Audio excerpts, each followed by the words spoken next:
70 tahun, panas dingin hubungan Amerika Serikat. Belum pernah sekalipun Amerika Serikat melakukan serangan terbuka di teritorial Iran. Relasi Teheran-Washington masuki babak baru saat akhir pekan lalu, Presiden Amerika Serikat Donald Trump menugaskan 7 pesawat siluman B-2 yang memuntahkan bom-bom seberat 13 ton untuk menghancurkan 3 fasilitas nuklir di Irak, yakni Fordo, Natanz, dan Isfahan. Everybody heard those names for years as they built this horribly destructive enterprise. Our objective was the destruction of Iran's nuclear enrichment capacity and a stop to the nuclear threat posed by the world's #1 state sponsor of terror. Tonight I can report to the world that the strikes were a spectacular military success. Amerika Serikat akhirnya melibatkan diri dalam konflik antara Iran dan Israel yang berlangsung sejak 13 Juni lalu, yaitu saat Israel secara mendadak dan sepihak membombardir puluhan instalasi nuklir dan militer di Iran dan memicu saling serang kedua negara. Padahal Iran dan Amerika Serikat tengah dalam proses negosiasi soal pembatasan program nuklir. Unilateralisme Israel dan juga Amerika Serikat menyerang Iran jelas melanggar pasal 2 ayat 4 Piagam PBB yang berbunyi, semua anggota harus menahan diri dalam hubungan internasional mereka dari ancaman atau penggunaan kekerasan terhadap integritas teritorial atau kemerdekaan politik setiap negara, atau dengan cara lain yang tidak konsisten dengan tujuan Perserikatan Bangsa-Bangsa. Menteri Luar Negeri Iran Abbas Araghchi mengecam keras unilateralisme Amerika Serikat, apalagi Amerika merupakan anggota Dewan Keamanan PBB. The U.S. act of aggression against Iran's peaceful nuclear facilities constitutes not only a flagrant breach of the UN Charter, especially the prohibition of the use of force under Article 2, Paragraph 4, and the obligation to respect the state's territorial integrity and sovereignty, but also a violation of UN Security Council Resolution 2231. It cannot be emphasized enough how much of a devastating blow that the US, a permanent member of the Security Council, has dealt to the global non-proliferation regime. Pemimpin tertinggi Iran, Ali Khamenei, juga menegaskan bahwa Iran tidak pernah melakukan agresi dan tidak akan tinggal diam bila diserang, sehingga campur tangan Amerika Serikat akan merugikan Amerika sendiri. اونچه که او در این زمینه ضربه خواهد خورد به مراتب بیشتر است از اونچه که ایران ممکنه صدمه بخوره. صدمه آمریکا اگر ورود در این میدان بشه، ورود نظامی در این میدان بکنه، صدمه جبران ناپذیری خواهد بود بدون تردید. Dalam sidang Dewan Keamanan PBB pekan ini, Amerika Serikat kembali berkilah bahwa agresinya bertujuan untuk menghentikan ancaman nuklir dari negara yang terdepan mendukung terorisme. Amerika Serikat juga mengancam akan menghancurkan Iran bila berani membalas serangan. The time finally came for the United States, in the defense of its ally and in the defense of our own citizens and interests, to act decisively. The Iranian regime cannot have a nuclear weapon. Let us be clear. Iran should not escalate.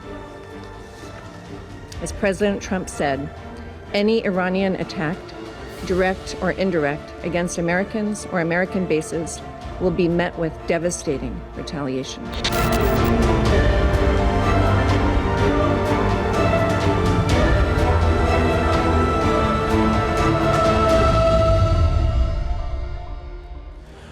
Pemirsa, 12 hari Iran-Israel berperang, lalu siapa yang jadi pemenangnya? Setelah Amerika Serikat tiba-tiba menjatuhkan belasan bom untuk menghancurkan 3 fasilitas nuklir Iran, Presiden Trump tiba-tiba mengumumkan kesepakatan gencatan senjata sebagai akhir dari perang 12 hari antara Iran dan Israel. Iran dan Israel lantas saling mengklaim sebagai pemenangnya. Presiden Iran, Masoud Pezeshkian, menyatakan bahwa sang agresor gagal menghancurkan instalasi nuklir dan tidak mampu menggoyang stabilitas internal di Iran. Menurut Pezeshkian, kerugian musuh jauh lebih besar meski ditutupi dengan sensor ketat terhadap para media. Tak mau kalah, Perdana Menteri Israel Benjamin Netanyahu juga mengklaim telah mencapai kemenangan historis yang akan bertahan beberapa generasi selanjutnya. Israel juga mengklaim telah menghancurkan program nuklir dan produksi rudal balistik Iran. Pemirsa, bersama saya Ahmad Al-Kafi Sahari. Inilah spesial report malam ini akan mengupas tuntas kondisi terkini pasca 12 hari perang antara Iran. Siapa yang jadi pemenang?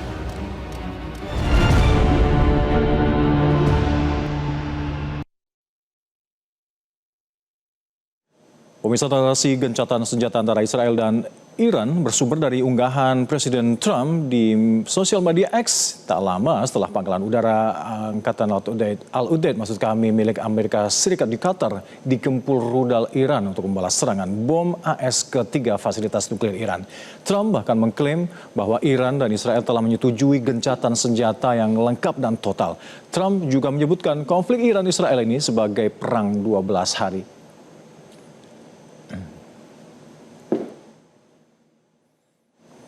Namun pemirsa, Menteri Luar Negeri Iran Abbas Araghchi segera membantah adanya kesepakatan gencatan senjata ini. Iran menegaskan adalah Israel yang memulai perang pertama kali, bukanlah Iran. Namun bila Israel menghentikan agresinya, maka Iran pun akan berjanji untuk menghentikan serangan balasan ini. Sementara itu pemirsa, simpang siur gencatan senjata antara Iran dan Israel akhirnya mencapai titik terang dari dua kantor berita Iran. Salah satunya adalah Sanim News. Kantor berita ini terafiliasi dengan Korps Garda Revolusi Iran.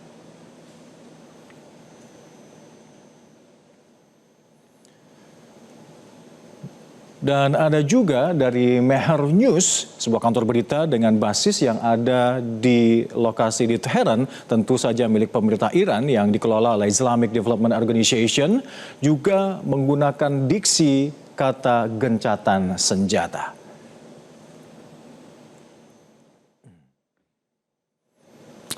Lalu bagaimana pemirsa stabilitas kawasan Timur Tengah saat ini? Kita langsung tersambung dengan Zuhairi Masrufi, Duta Besar Republik Indonesia yang bertugas di kawasan Middle East and North Africa, tepatnya yang ada di Tunisia. Assalamualaikum Gus Mis. Waalaikumsalam warahmatullahi wabarakatuh. Selamat malam Mas Hamdan. Iya, baik, khair, syukran. Terima kasih sudah bergabung sama kami di Metro TV. Gus, seberapa optimis Anda meyakini perang 12 hari ini telah benar-benar usai? Dan apakah potensi krisis global akibat konflik ini sudah benar-benar bisa dielakkan sepenuhnya? Ya, seperti yang saya sampaikan di Metro TV ini terakhir, menjelang gencatan senjata, bahwa ada 3 faktor ya yang dunia sedang mengarah kepada yang disebut dengan deeskalasi. Nah, itu terkait dengan diplomasi tingkat tinggi yang berlangsung. Yang pertama, kita harus akui bahwa dunia internasional sangat tidak menghendaki perang yang meluas, terutama dampak-dampak dari penutupan Selat Hormuz, lalu kemudian perang di kawasan di basis militer Amerika Serikat yang berada hampir di kawasan Teluk ini.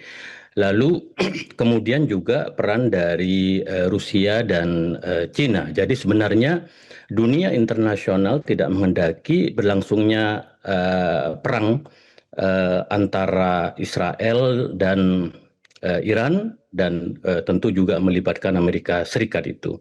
Nah, yang kedua, kalau kita lihat juga negara-negara OKI juga menentang keberlangsungan dari perang ini karena sangat mengganggu stabilitas geopolitik. Tetapi ada juga yang perlu diperhatikan menurut saya, bahwa kita tahu kesiapan Israel dalam perang ini hanya 12 hari. Jadi pas itu selama 12 hari, kalau berlangsung lebih lama maka kerugian besar akan terjadi di Israel, di mana kita melihat kehancuran kota-kota besar, diantaranya adalah Tel Aviv dan Haifa itu.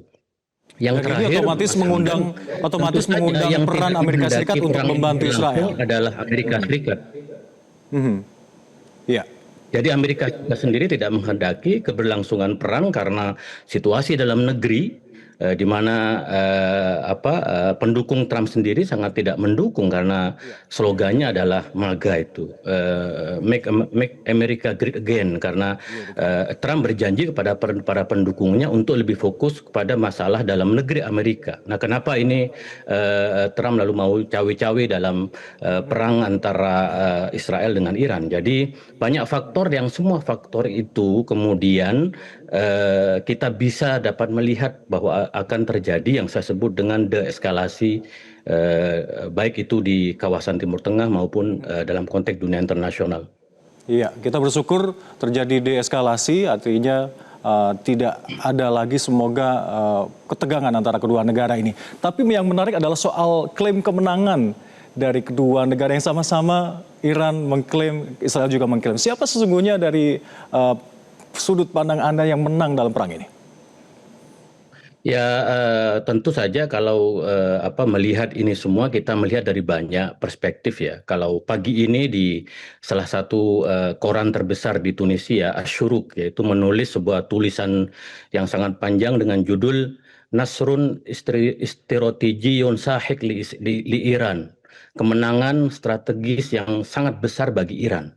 Jadi di sini di Tunisia publik mengatakan bahwa kemenangan strategis yang sangat besar bagi Iran. Artinya apa? Bahwa harus diakui Iran mempunyai kemampuan rudal balistik yang sangat luar biasa dari segi sains. Bahkan ditulis oleh harian Asyuruk itu, Iran itu setiap tahunnya, Mas Hamdan, itu melulus ada sekitar 460.000 ilmuwan yang lulus di Iran. Jadi Iran sangat dikenal sekarang sebagai salah satu negara yang mempunyai kemampuan sains yang sangat luar biasa. Jadi kemenangan ilmuwan ini, jadi pertarungan ini menunjukkan itu. Dan yang kedua saya kira strategi politik gitu. Kenapa? Karena apa yang dilakukan oleh Iran ini adalah merespon, membalas serangan Israel gitu. Dan kemudian pada titik akhir yang meminta untuk berhenti adalah Donald Trump. Kita lihat misalnya, siapa yang minta perang ini berhenti adalah Donald Trump, karena melihat bahwa secara kalkulasi politik dan geopolitik ini sangat tidak menguntungkan Israel sebagai proksinya Amerika di Timur Tengah ini.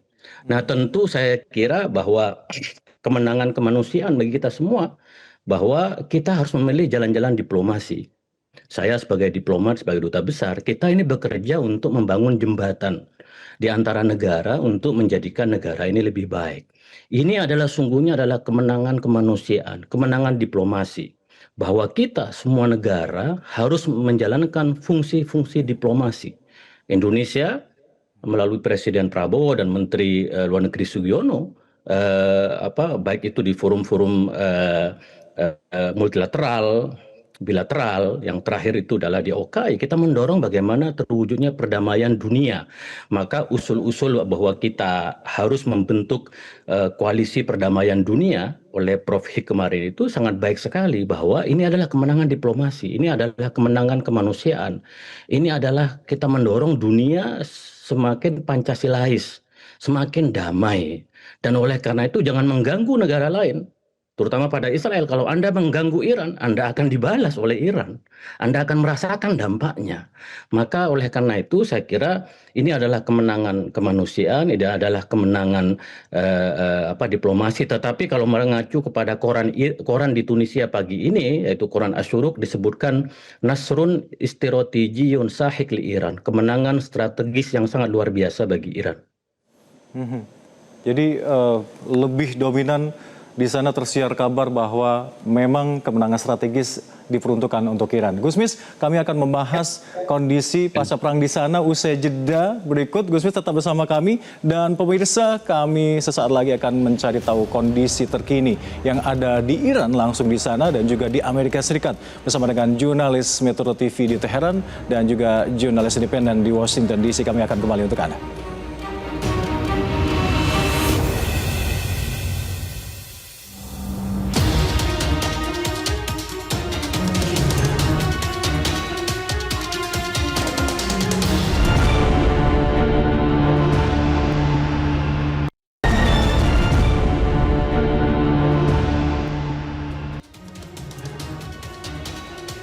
Terima kasih pemirsa, Anda masih bersama kami di Special Report. Pemirsa, Operation Midnight Hammer adalah nama serangan udara Amerika Serikat untuk menghancurkan kemampuan nuklir yang diduga dimiliki oleh negara Iran. Presiden Trump bahkan mengerahkan 7 pesawat siluman B-2 yang mampu terbang secara non-stop dalam 37 jam untuk menjatuhkan 14 bom seberat 13 ton ke 3 titik instalasi nuklir di Iran, di Fordo, Natanz, dan juga Isfahan. Bom yang digunakan ini berjenis khusus yang mampu menembus bumi bahkan hingga kedalaman puluhan meter dalamnya dan juga sekaligus menghancurkan struktur beton tebal yang ada di bawah tanah. Dan pemirsa, namun pemerintah Iran sendiri mengklaim telah mengantisipasi hal ini, khususnya serangan ini, dan setelah memindahkan instalasi nuklirnya. Kantor berita Iran, IRNA, juga memberitahukan tidak ada kebocoran radiasi nuklir yang ada di sekitar lokasi serangan yang dilakukan oleh Amerika Serikat tersebut. Bahkan Iran mengklaim sejalan dengan laporan CNN dan juga New York Times yang memberitakan bahwa kegagalan Donald Trump untuk menghancurkan kemampuan nuklir Iran ini berdasarkan bocoran laporan rahasia dari Defense Intelligence Agency. Namun, juru bicara Gedung Putih sendiri, Caroline Leavitt, membantah informasi ini. Bahkan Presiden Trump menyebutkan CNN dan juga New York Times ini sebagai fake media.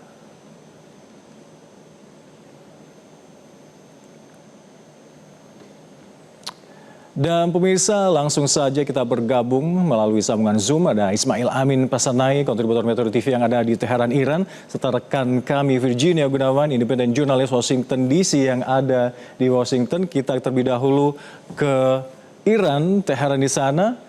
Mas, dari pantauan Anda di lokasi saat ini, apakah serangan Zionis Israel ini benar-benar sudah berhenti dan kehidupan warga sudah kembali normal? Artinya bendera merah yang berkibar di masjid di daerah Iran itu sudah tidak diperkibarkan lagi? Ya, selamat sore waktu Iran, Mas Alka di studio dan pemirsa Metro TV yang semoga selalu dalam keadaan sehat. Sebagaimana yang kami sampaikan dari beberapa live report sebelumnya, bahwa mayoritas korban tewas dari serangan Israel itu berasal dari operasi teror yang dilakukan agen atau kolaborator Israel dari dalam wilayah Iran. Sementara serangan dari jet tempur dan drone dari wilayah Iran itu untuk memecah konsentrasi dan mengalihkan perhatian dari operasi yang lebih berbahaya.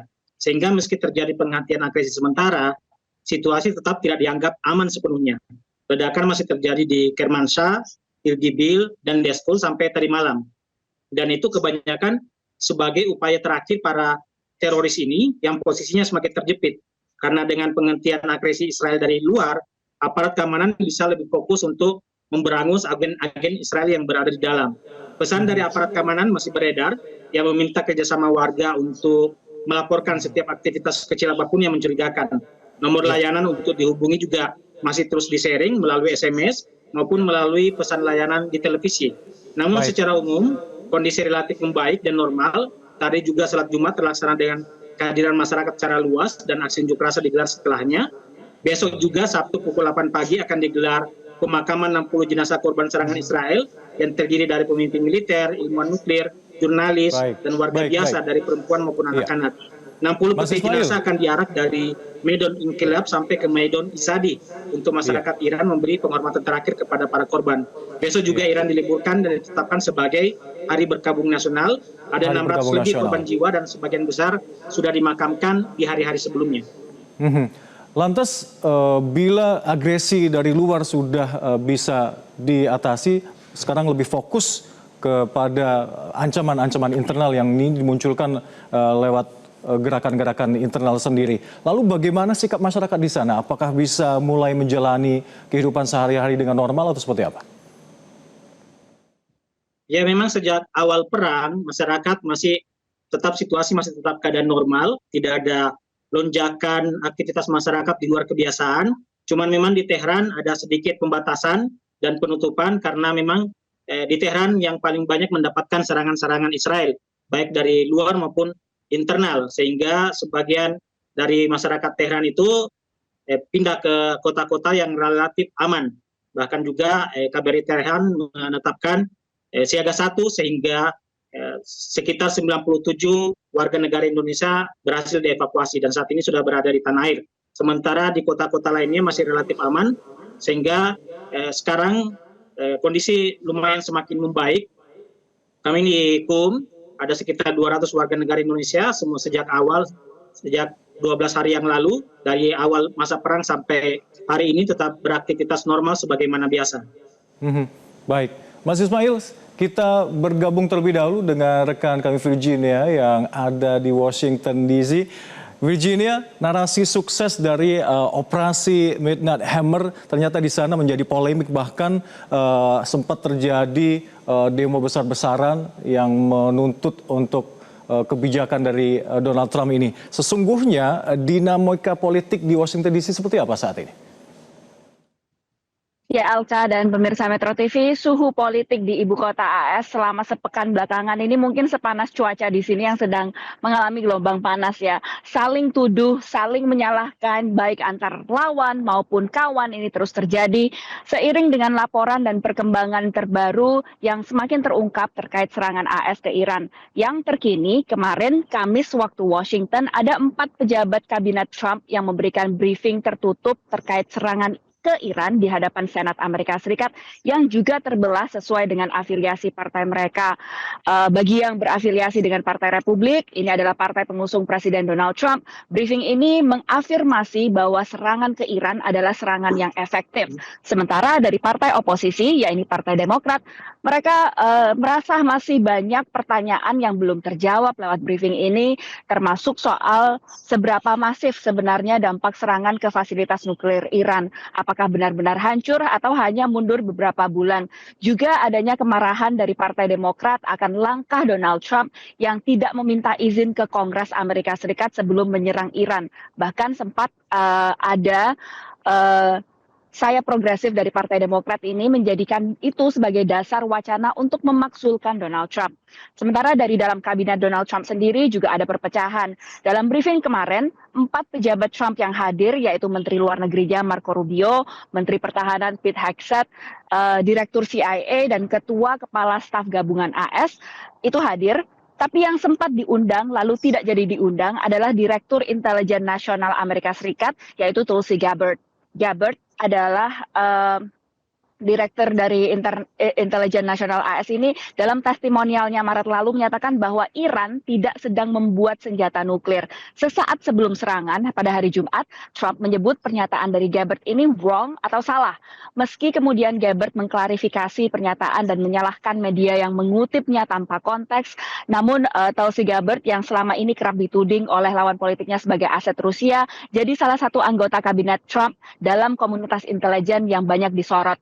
Belum lagi juga adanya kebocoran laporan dari Defense Intelligence Agency atau Badan Intelijen Pemerintah Pertahanan yang menyatakan tingkat kerusakan serangan AS ini berkisar antara sedang hingga parah, berbeda dari klaim Donald Trump yang menyebut fasilitas nuklir kunci Iran ini obliterated atau telah dilenyapkan. Ada yang menyebut ini adalah masalah semantik ya atau pemilihan kata, namun bagi lawan politiknya penggunaan kata-kata yang digunakan oleh Presiden Trump di sini jadi masalah terutama dalam intervensi konflik Iran-Israel. Karena kerancuan intelijen ini membuat pemerintahan Trump itu mempertimbangkan untuk membatasi informasi intelijen yang akan dibagikan ke Kongres. Gedung Putih lewat Direktur Komunikasinya menyatakan bahwa Trump ini masih sepenuhnya percaya pada laporan tim intelijennya. Virginia, terkait dengan cawe-cawenya Presiden Trump ini bisa digarisbawahi kembali, mayoritas publik di sana, bahkan eksekutif di sana juga akhirnya menentang dari keputusan cawe-cawe Trump ini. Ya, jejak pendapat terkini dari sejumlah organisasi berita itu menyatakan lebih banyak warga Amerika itu yang menolak serangan AS ke Iran dibandingkan yang mendukung. Utamanya karena ada kekhawatiran, itu hampir sekitar 79% warga Amerika khawatir adanya upaya serangan balik dari Iran ke warga sipil di Amerika. Ini ditujukan dalam polling yang dilakukan oleh Reuters 2 hari setelah serangan ke Iran. Sejumlah protes juga diadakan untuk mendesak pemerintahan Trump untuk tidak terlibat perang dengan Iran ataupun tidak ikut dalam upaya mengubah rezim di Iran. Sementara dukungan terhadap serangan yang dilakukan oleh Trump ini lebih banyak datang dari pendukung Partai Republik yang memang punya pandangan lebih keras terhadap Iran, juga sebagai dukungan kepada militer Amerika Serikat. Dalam polling Reuters, 1 dari 3 orang yang disurvei itu setuju dengan cara Trump menangani konflik Iran dan Israel, termasuk langkah militer, upaya negosiasi, tapi separuh lebih itu menyatakan tidak setuju. Separuh lebih responden warga Amerika Serikat ini menyatakan tidak setuju dengan cara Trump. Meski demikian, untuk meraba warga mood atau suasana hati warga Amerika Serikat terkait isu ini agak sulit, terutama karena terus ada perkembangan baru dan terutama juga adanya media sosial, sehingga membuat nuansa sosial di era globalisme membuat pandangan warga Amerika Serikat ini lebih mudah berpindah dari mendukung serangan ke Iran maupun tidak mendukung serangan tersebut. Baik. Virginia, terima kasih. Jangan pergi dulu, kami akan terus bersama Anda dan juga dari Ismail di Teheran, dan juga ada bergabung bersama kami Duta Besar Republik Indonesia, Pak Gus Zohari Misrawi. Usai jeda, kami akan kembali untuk Anda untuk mengulas bagaimana sebenarnya peta kekuatan negara-negara yang bertikai antara kedua negara dan sejumlah negara ini. Kami hadir kembali untuk Anda usai jeda.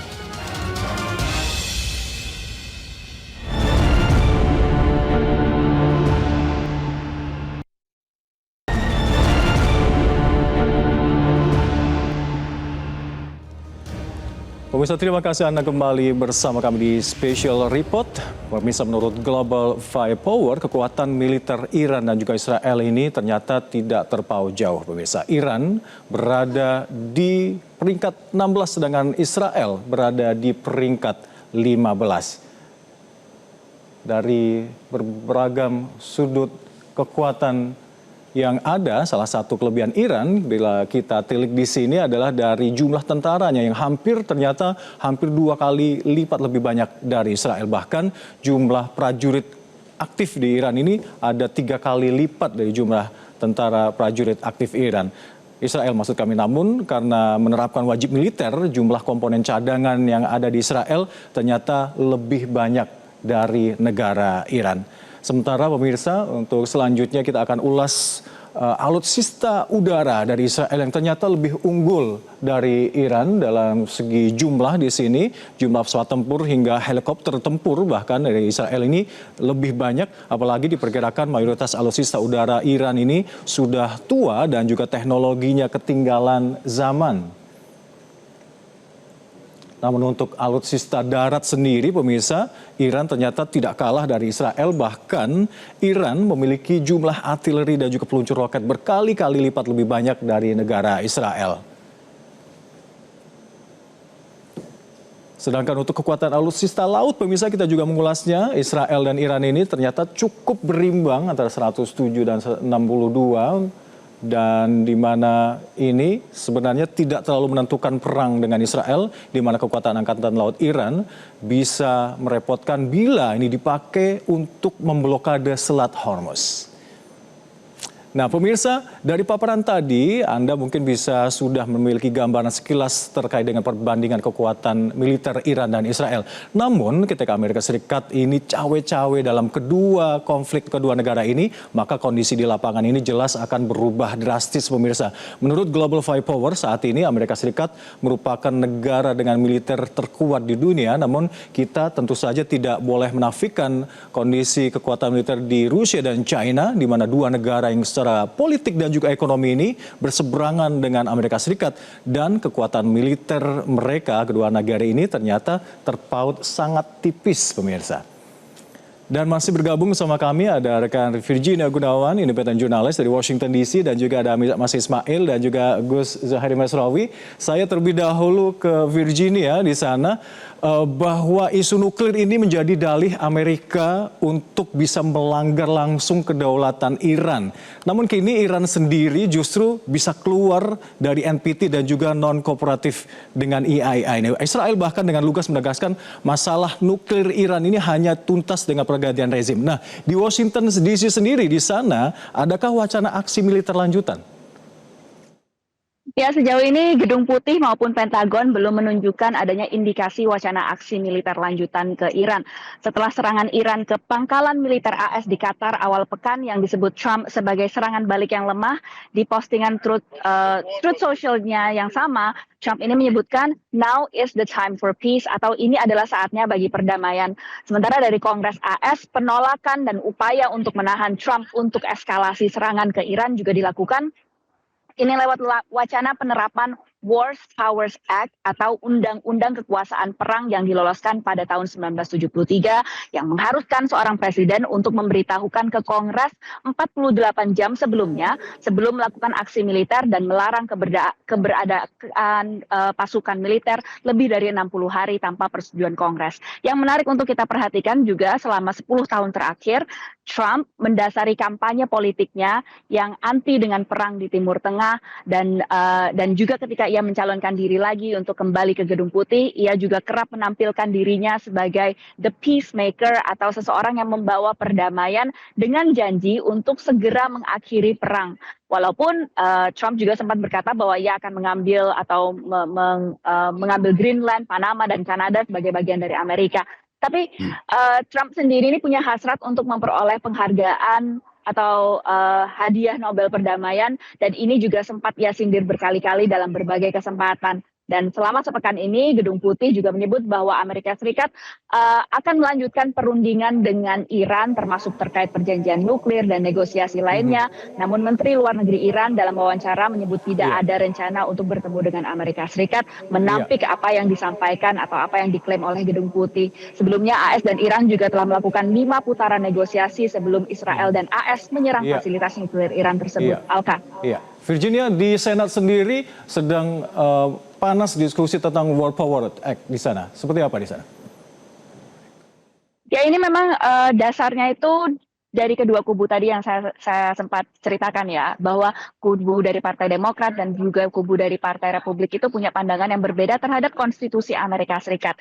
Dari dasar konstitusi Amerika Serikat yang digunakan, ada 2 bagian atau artikel yang menyebutkan seberapa besar kuasa seorang presiden. Artikel pertama menyebutkan bahwa deklarasi perang itu hanya boleh diberikan oleh Kongres Amerika Serikat, sementara artikel kedua dalam konstitusi yang sama itu menyebutkan bahwa Panglima tertinggi militer Amerika Serikat itu adalah Presiden Amerika Serikat. Sehingga ini membuat dasar justifikasi bagi kedua kubu untuk menyatakan bahwa langkah yang dilakukan masing-masing kubu itu konstitusional dan punya dasar hukum yang didasarkan pada 2 pandangan yang berbeda tersebut. Keduanya masih punya argumennya masing-masing dan keduanya berusaha untuk memenangkan argumennya ini tidak hanya di dalam perhitungan Kongres secara voting, tapi juga di mata warga Amerika Serikat. Bagaimana meyakinkan bahwa seandainya jika mereka melakukan serangan lanjutan nantinya, itu akan mendapatkan approval atau persetujuan dari warga Amerika Serikat. Sehingga tarik-menarik atau tarik ulur ini masih terus berlanjut. Alka. Baik, terima kasih Virginia, paparan Anda yang cukup komprehensif tentang bagaimana kondisi terkini pasca perang Israel dan Iran, khususnya yang di Amerika Serikat. Kita beralih ke Iran, Teheran, Mas Ismail Amin di sana. Seperti apa sebenarnya reaksi masyarakat Iran sejak perang terjadi antara Israel dan Iran ini? Apakah ada ketakutan atau mungkin sedikit kekhawatiran perang ini akan terus berlanjut? Ya, Mas Alka, sejak Iran mengatakan tidak akan melanjutkan agresi selama Israel juga tidak menyerang, masyarakat Iran itu sudah turun ke jalan menyatakan bahwa dengan permintaan gencatan senjata dari Trump itu menunjukkan kemenangan dari pihak Iran. Masyarakat Iran juga menyebut dengan Amerika Serikat turun tangan menunjukkan kekalahan Israel, sementara Iran belum mendapatkan atau membutuhkan bantuan dari pihak manapun dalam perang 12 hari yang telah berlangsung. Sejak awal perang, kami sendiri tidak melihat atau merasakan ada kekhawatiran atau ketakutan dari warga. Mereka beraktivitas masih secara normal, kondisi juga tetap stabil, tidak ada lonjakan belanja dari masyarakat Iran. Kami juga beraktivitas masih seperti biasa, namun bahkan malam-malam mereka tetap keluar menyaksikan roket-roket yang ditembakkan dari wilayah Iran ke Israel. Jadi mereka mengatakan turun ke jalan waktu diumumkan penghentian agresi sementara, mereka turun ke jalan merayakan kemenangan karena menurut mereka setidaknya ada 3 target yang ingin dicapai Israel dalam agresinya ke Iran, yaitu melumpuhkan kemampuan militer Iran dengan menghabisi para pemimpinnya. Namun dengan transisi kepemimpinan yang cepat dilakukan oleh Ayatollah Ali Khamenei, Iran bisa segera melakukan serangan balasan yang menunjukkan Israel gagal melumpuhkan kemampuan militer Iran. Kedua, Israel ingin menghentikan aktivitas nuklir Iran, yaitu dengan membunuh ilmuwan nuklir dan menyerang fasilitas nuklir. Namun ini juga tidak sepenuhnya tercapai, disebutkan fasilitas nuklir Iran hanya mengalami kerusakan minim. Ketiga, Israel ingin menimbulkan kekacauan nasional dan mendorong terjadinya perubahan rezim. Namun ini juga gagal, sebab alih-alih terjadi kekacauan, justru Persatuan Nasional Iran semakin kuat dan posisi Ayatollah Ali Khamenei semakin mendapatkan dukungan kuat dari rakyat Iran, sehingga aksi turun ke jalan bahkan sampai kemarin, termasuk juga pada hari ini pasca usai salat Jumat, mereka turun ke jalan meminta agar agresi dilanjutkan karena disebutkan bahwa silakan Mas Alka. Iya, Mas Ismail, terkait dengan gencatan senjata sendiri ini, apakah benar di elit politik Iran sendiri ada perpecahan, ada yang tetap menginginkan ini berlanjut perang, ataukah justru banyak yang menginginkan ini berhenti? Ya, sejak awal perang memang ada perbedaan narasi antara pemerintah Iran dengan pihak militer Iran. Serangan Iran ke Israel oleh pemerintah Iran itu disebutkan akan berhenti jika Israel telah menyatakan menyerah.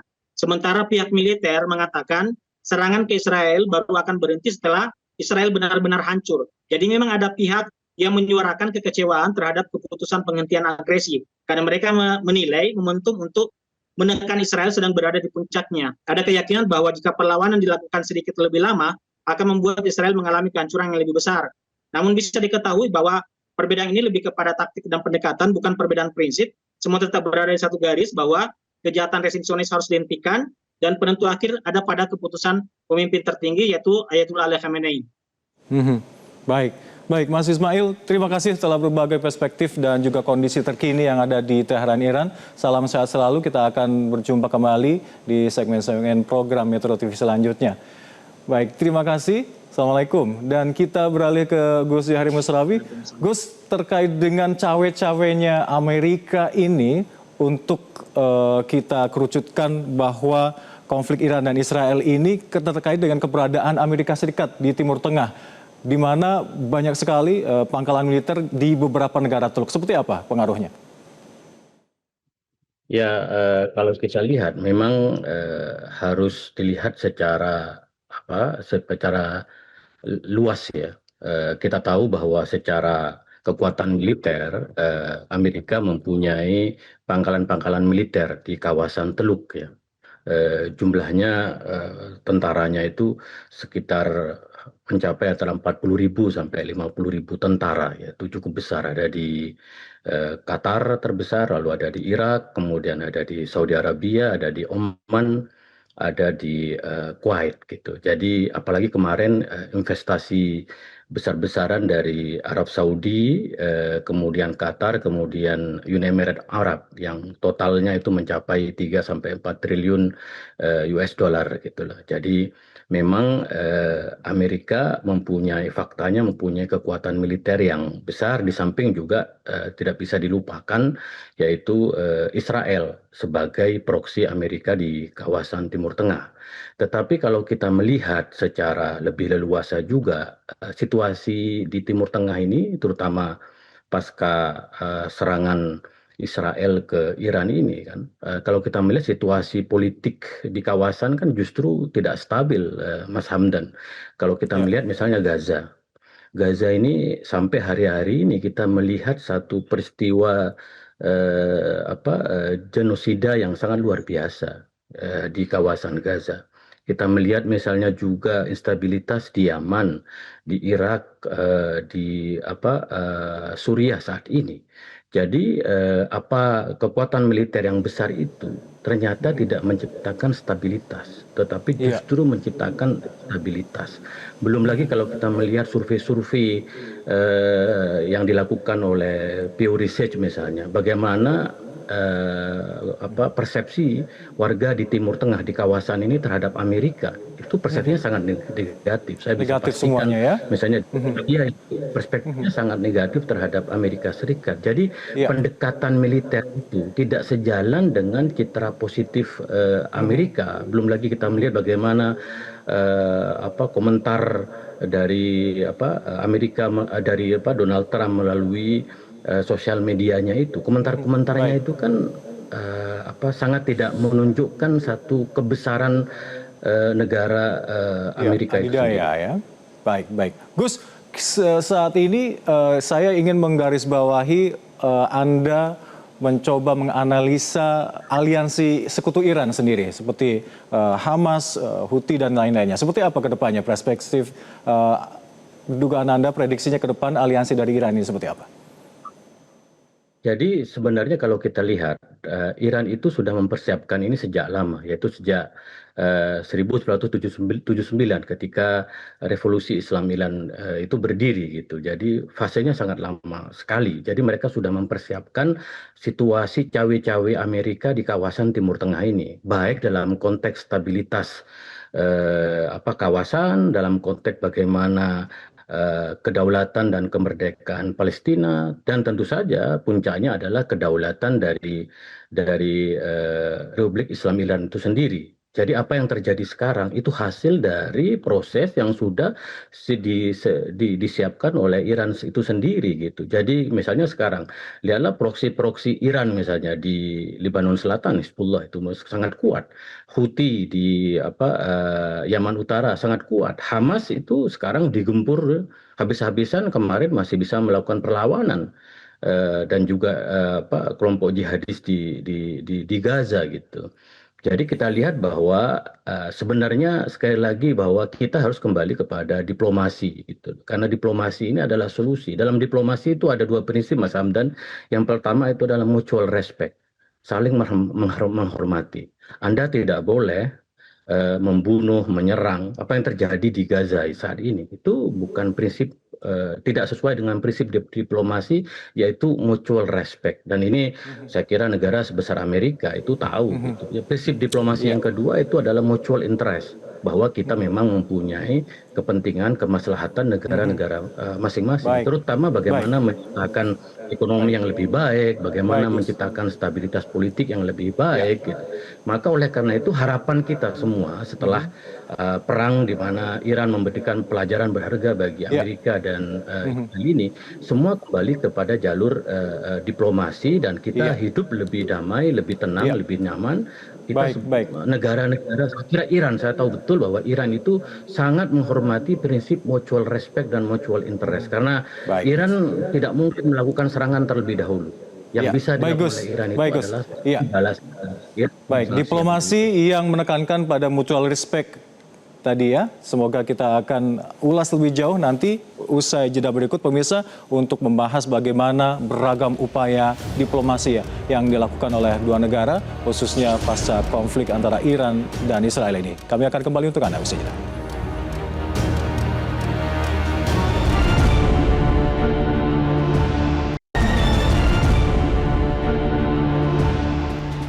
Terima kasih pemirsa, Anda masih bersama kami di Special Report, masih bersama saya Amar Kafi dan juga ada Gus Juhari Musrafi yang ada di Tunisia. Gus, ibrah apa atau pelajaran apa yang bisa kita petik dari konflik kedua negara ini? Ya, bahwa negara itu sekarang berproses semua untuk menjadi lebih baik.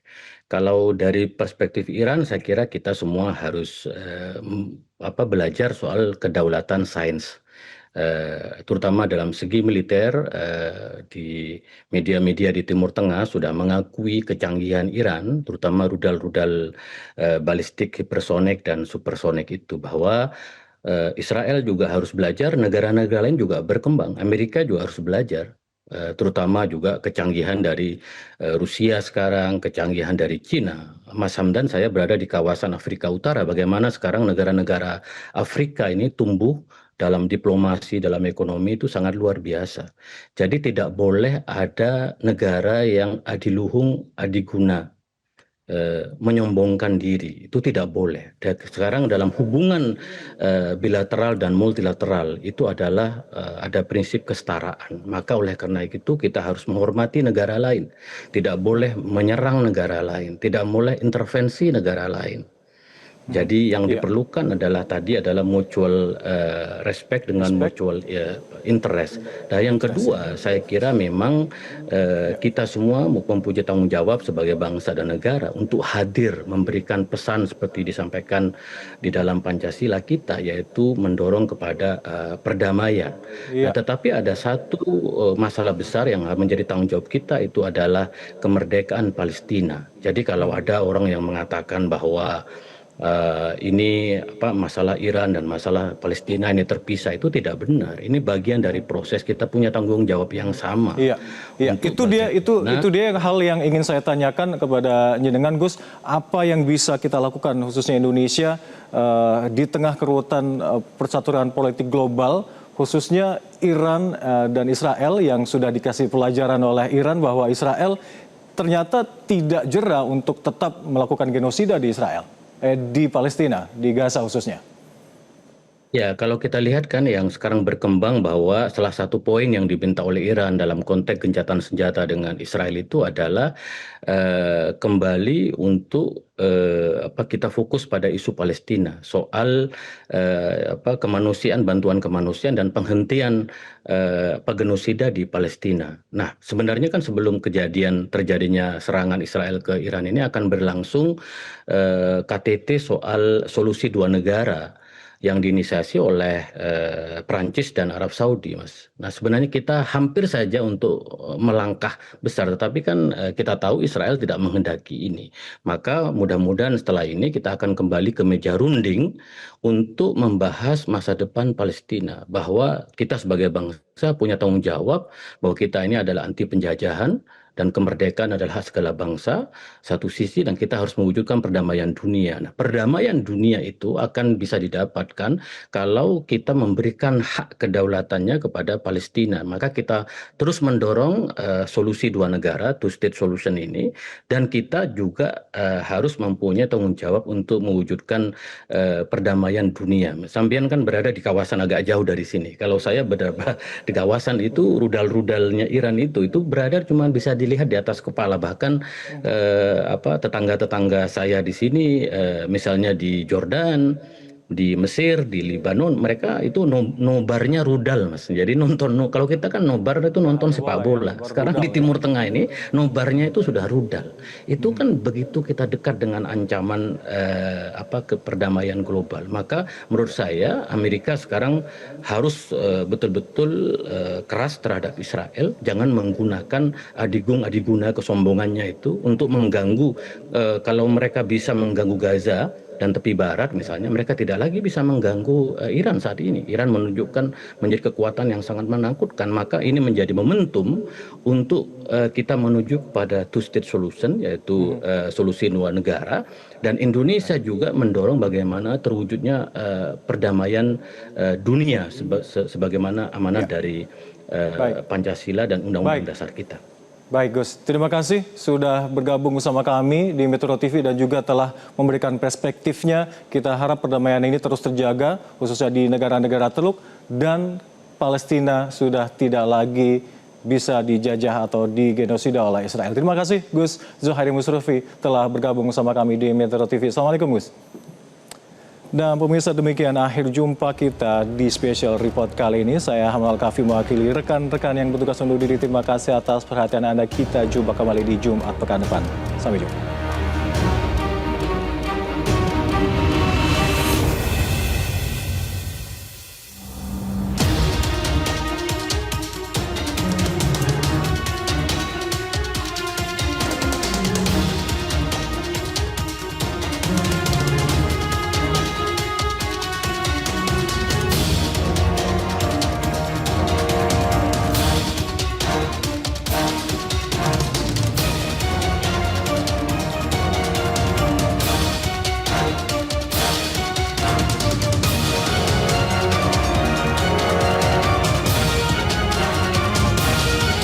Metro TV,